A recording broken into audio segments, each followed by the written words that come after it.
Sir. இப்போ தனிமை அப்புறம் தனித்திருத்தல், தனிமைப்படுத்திக் கொள்ளுதல் அப்புறம் தனித்திருத்தல் அப்படின்னு சொல்றாங்க. நிறைய பேர் தனிமை பத்தி பேசுறாங்க. நம்ம இறைவழி அறிவார் பார்வையில நான் உணர்ந்தது என்னன்னா, தனிமை அப்படின்றது ஒண்ணு இல்லைன்னு நான் நினைக்கிறேன். ஆமா, ஏன்னா தனிமையா இருக்கவே முடியாது யாராலையுமே. ஒரு ரூம்ல நம்ம தனியா இருந்தா கூட நம்மளை சுத்தி நிறைய பொருட்கள் இருக்கு, நிறைய புழு பூச்சிகள் இருக்கு, நிறைய உயிரினங்கள்லாம் நம்ம சுத்தி இருக்குது. அப்புறம் நம்ம உடலுக்கு கட்டில் இருக்கு, சேர் இருக்கு, கம்ப்யூட்டர் இருக்கு, டேபிள் இருக்கு, எல்லாமே இருக்கு. ஸோ நம்ம தனிமையா இருக்க முடியாது அப்படின்னு நான் நினைக்கிறேன். ஆனா சில பேர் தனிமையா இருக்கிறதா ஃபீல் பண்றாங்க. இதை பத்தி உங்க கருத்துக்களை சொல்லுங்க சார். நன்றி. பொதுவா சார் சித்தர்கள் வழியில பிண்டத்தில் உள்ளதுதான் பிண்டத்தில் இருக்கிறாங்க. இந்த படைக்கப்பட்ட அனைத்து பிரபஞ்சங்களுக்கும் நமக்கு தொடர்பு இருக்கு. நம்ம பிரபஞ்சத்தில் இருக்க எல்லாத்தோடையும் நமக்கு தொடர்பு இருக்கு. இது இறைவழி அறிவுறுத்தல்களை நீங்களும் உணர்ந்திருக்கீங்க. இந்த பிரபஞ்சத்தில் எந்த மூலையில இருக்கவங்களுக்கு ஏதாவது தொல்லைனாலும் அடுத்த வினாடி சொல்லப்படுத்த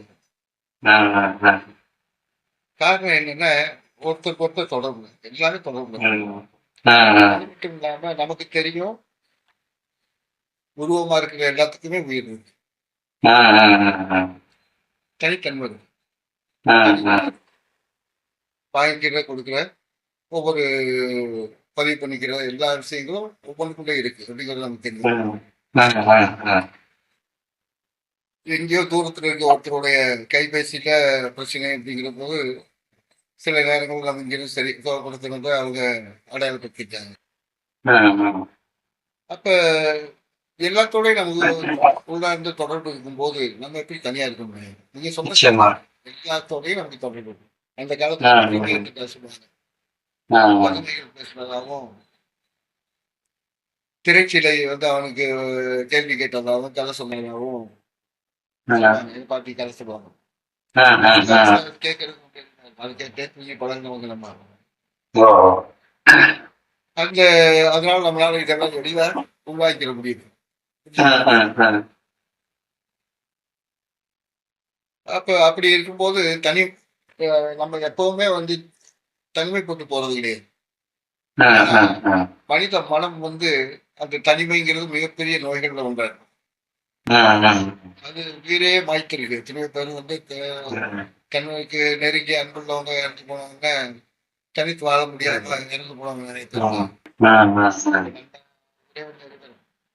பிரபு அவர்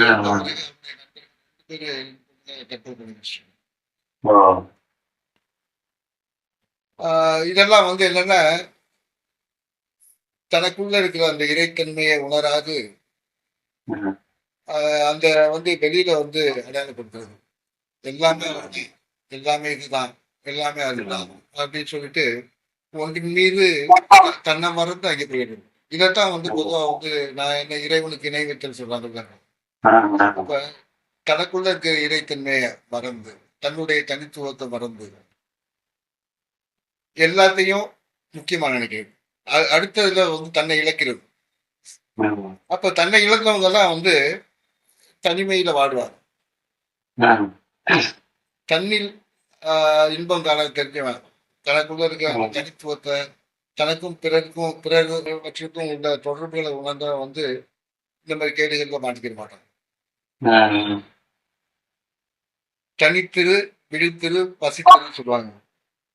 தனித்திருன்னா என்ன அர்த்தம்னா, ஒவ்வொன்றையும் உன்னுடைய தனித்துவத்தை, அதாவது உன்னுடைய தனித்தன்மையை தனக்குள்ள அர்த்தம். தனித்திருங்கிறது எங்கேயோ காட்டுக்குள்ள போய் தனியா உட்கார்ந்துக்கிட்டு எல்லாத்திலையும் தன்னுடைய தன்மையை, அதாவது உறுதிப்படுத்துறது. கடல்ல எவ்வளவு நீர் இருக்கு, ஆனா ஒவ்வொரு நீர் துளியும் நினைவகத்தையும் தனி அறிவையும் கொண்டதா இருக்கு. வாட்டர் மாலிகுல்ஸ் எல்லாமே இதை வச்சுதான் நம்ம மலர் மருத்துவத்தை செய்யறோம். மலர் மருத்துவம் நன்மைகளை ஏற்றி அதை வந்து மற்றவங்களுக்கு கொடுக்கும்போது, நம்ம எடுத்துக்கிடும் போது அது நமக்கு நன்மை செய்யுது. அதை நம்ம வீரியப்படுத்தி கொடுக்கும்போது இன்னும் சிறப்பாக வேலை செய்யும். அதைத்தான் ஹோமியோபதின்னு சொல்றாங்க. எல்லாமே அதாவது நீர்ல வந்து பதிவு பண்ணுறோம். ஆரோக்கியத்தை நலவாழ்வை பதிவு பண்றது மலர் மருத்துவம். பொருள்களோட தன்மையை பதிவு பண்றது ஹோமியோபதி. முல்லை முள்ளாக எடுத்தல் அப்படிங்கிற நிலையில செயல்படும். மலர் மருத்துவம் நேரடியா நன்மைகளை கொடுக்கும். மலர் மருத்துவத்துக்கும் ஹோமியோபதிக்கும் உள்ள விஷயம் வித்தியாசம். எப்படியோ நம்ம புரிஞ்சுக்கிற வேண்டியது என்னன்னா, எல்லாத்துலேயுமே அந்த தனித்தன்மை இருக்கு. ஆனா அதே நேரத்துல எல்லாவற்றோட இணைந்த தன்மை இருக்கு. தனித்திரு அப்படின்னா தனிமைப்பட்டு போகிறது இருக்கிறது கிடையாது. எல்லாத்தோட இணைஞ்சிருக்கிறத தான் தனித்திருன்னு சொல்றோம்.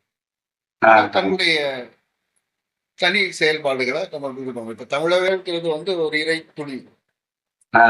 இந்த இறை துளி இதுக்குன்னு தனி ஒரு இடம் இருக்கு. இதுக்கு இணையா நாம எதையும் வைக்க முடியாது. அங்கே உதயகுமார்ங்கிற இறை துளி தமிழர்கள் வைக்கக்கூடாது. இதுதான் விஷயம், வேற ஒன்றும் இல்லை. நம்மளுடைய இறைத்தன்மைய நம்ம முழுமையா ஏற்றுக்கணும், அதோட இணைஞ்சு வாழணும்.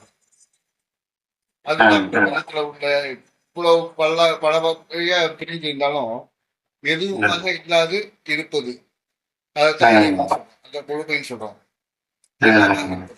எதுவுமாக இல்லாத எல்லாமா இருக்கிறது. ஆனா அதே நேரத்துல நம்ம ஒவ்வொன்றும் தனித்துவமாகவும் இருக்கணும். நமக்குள்ள இருக்கிற எல்லாமாக இருக்கக்கூடிய இறைத்தன்மை தான் நம்மளை வழி நடத்துறது. ஆனா அதே நேரத்தில் நான் தனித்திருப்பேன். எனக்குள்ள இறைத்தன்மை தான் சிறப்பு. அந்த புரிதல் சொல்லும்போது எனக்கு ஒரு கேள்வி வந்தது. இப்போ நம்ம என்னன்னா, இப்போ என்னோட அனுபவத்தை சொல்றேன். நான் வந்து தனியா இருக்கும் போது நான் தனியா ஃபீல் பண்றேன். மற்றவங்க பழகும் போது வந்து நம்ம தனித்துவத்தை வந்து அந்த கடப்படுற மாதிரி சில செயல் நடக்கும் போது முரண் வருது இல்லையா? மனதை குறிப்பிடுங்க. நான் தனித்துவம் சொல்றது வந்து இறைத்தன்மையை குறிப்பிடுறேன். வித்தியாசம். இறைத்தன்மைங்கிறது எல்லாத்துக்குள்ளேயும் ஒண்ணுதான். ஆமா, எனது அப்படிங்கிறது வேற, நான்கிறது வேற.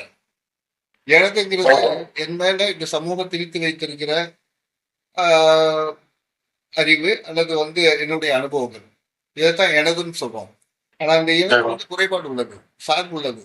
ஆனா நான்கிறது சார்பற்றது, எல்லாமாக இருக்கிறது. இதுதான் உண்மை. அதான் உங்களுக்குள்ள இருக்கிற அந்த இறைத்தன்மையை நீங்க பிடிக்கும் போது உங்களுக்குள்ள எல்லாமே ஒன்றா தெரியும். ஆனால் அந்த நான்கிற அந்த இறைத்தன்மை வந்து எனதுங்கிறத பொறுப்பேற்றுக்கணும். அது நடைமுறை வாழ்க்கையில் வாழ்கிறோம்ல, வாழும்போது எனது அப்படின்னு சொல்லக்கூடிய நண்பர்களும், எனது சொல்லக்கூடிய உறவுகளும், எனது சொல்லக்கூடிய உடைமைகளும் அந்த நான்கிறதோட பார்வையிலேருந்து போச்சுன்னா அது எல்லாம் சமமாக வாழ்வாங்க. எல்லாமே இயந்து வாழ முடியும் எல்லாத்தோடையும். ஆனால் அந்த நான்கிற பார்வை இல்லாமல் எனதுங்கிறத மட்டும் மாட்டிக்கிட்டீங்கன்னா கடைசியில் போர்கள் தான் மிச்சம். சண்டையும் சச்சரவுகளும் பிரச்சனைகள் தான் மிச்சமாகும். அங்கே வந்து எனதுங்கிறத வந்து ஒற்றுமைங்கிறதே வரப்போறதில்லை.